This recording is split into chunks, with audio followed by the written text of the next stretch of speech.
Hello my friends and welcome back to my channel. In this video, I'm going to talk about a healthy and productive alternative to the dreaded hours-long marathon of work or studying, the Pomodoro Technique.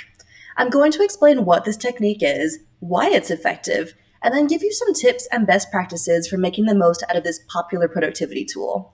Before we get started though, if you could do me a huge favor and like this video and subscribe to my channel, I would really appreciate it. I'm Sara Stilleke. I'm a scientist, and my channel is all about how to level up to become more productive and successful. Let's get into it. To begin, what exactly is the Pomodoro Technique? Pomodoro is actually the Italian word for tomato, and the technique was developed by an Italian student in the 1980s who was feeling frustrated and overwhelmed by the hours of studying he had to do. He decided to use a Pomodoro kitchen timer, like this one, and set it for 25 minutes, which he dedicated to studying. After the timer went off, he took a short break for the next 5 minutes before starting the next 25-minute Pomodoro, or 25-minute increment. After completing 3 Pomodoros, he allowed himself to take a longer 20 to 30-minute break. It may seem simple, but this technique has actually skyrocketed in popularity over the recent years. The original Pomodoro technique utilized a simple kitchen timer, but now you can find apps, widgets, and websites all dedicated to helping you focus productively for 25 minutes, followed by a 5-minute break.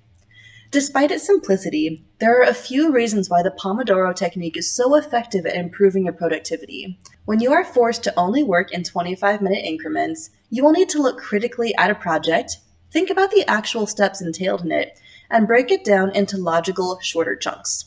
You've probably heard the saying, "The best way to eat an elephant is one bite at a time." In general, the best way to conquer a large project is indeed to break it down into smaller chunks, and this method naturally helps you achieve that. A second reason why the Pomodoro technique works so well is because it helps you avoid procrastination. Once you define your 25-minute task and start that timer, you are racing against the clock to complete the task in the allotted time. This doesn't leave much time for grabbing a third cup of coffee, watching those last few YouTube shorts, or scrolling through Instagram before you begin. By creating artificial mini deadlines for yourself, the Pomodoro technique helps you focus on the things that need to get done, with the knowledge that in 25 minutes, you will have a few minutes to relax your brain, grab that cup of coffee, and scroll on your phone. The third reason why the Pomodoro technique works so well is because it's sort of like a game.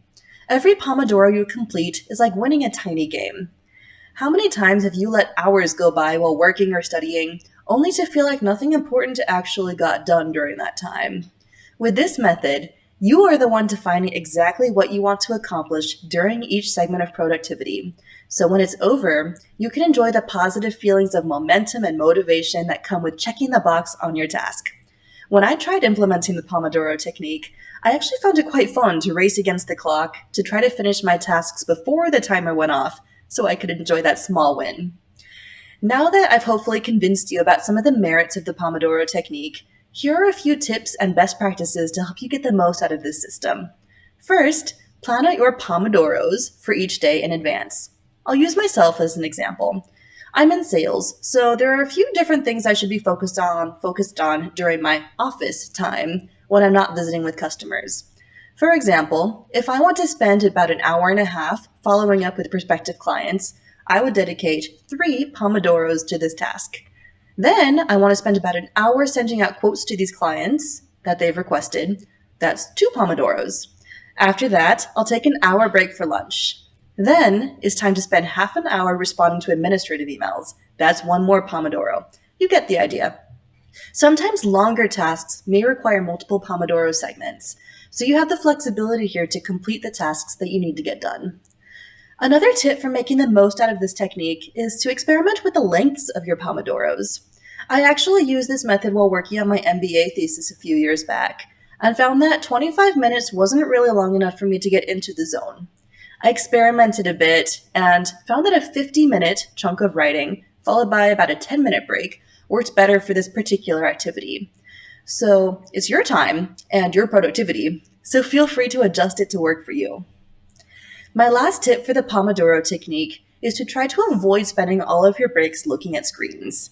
Sure, you probably do want to respond to that text that your mom sent during the break, But also consider stepping outside for a moment for a breath of fresh air, or folding some laundry, or getting up for a quick bathroom break.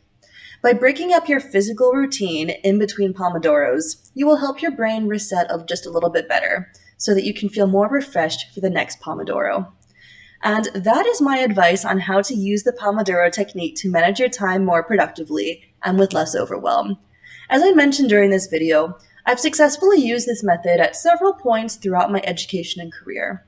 It's not going to be applicable to every situation, like attending meetings or giving presentations, but when you have a large amount of work in front of you, this is a great way to manage your time and prevent burnout.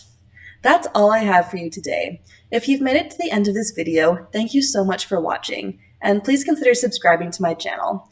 Thanks again for watching, and I'll see you in the next video.